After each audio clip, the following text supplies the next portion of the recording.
آج کا پوچھا گیا سوال یہ ہے کہ مور شیر کا دوران حیات کیا ہوتا ہے؟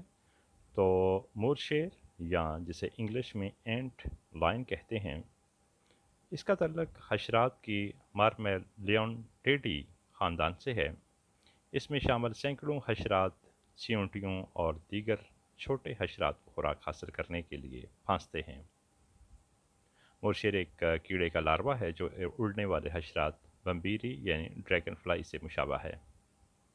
مورشیر کے بالدار جسم پر دو بڑے درانتی نما جبڑے ہوتے ہیں۔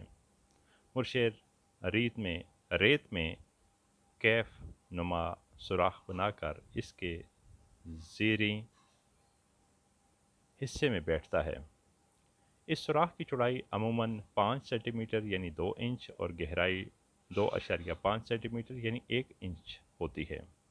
مورشیر یہ پھندا بنانے کے لیے ریت میں گول گول چکر لگاتا ہے اور اپنے جبڑوں اور سر کی مدد سے ریت اور مٹی میں چھپ جاتا ہے۔ صرف اس کے جبڑے باہر ہوتے ہیں۔ جب کوئی چیونٹی یا چھوٹا کیڑا مورشیر کے بنائے ہوئے گڑھے کے کنارے پہنچتا ہے تو ڈلوانی دیوار پر سے پھسلتا مورشیر کے طاقتور جبڑوں میں جا گرتا ہے۔ جبڑے شکار کو جسم میں پیوست ہو جاتے ہیں اور مورشیر اپنے شکار کا رس چوس لیتا ہے۔ مورشیر لاروائی مرحلے کے بعد کچھ نہیں کھاتا۔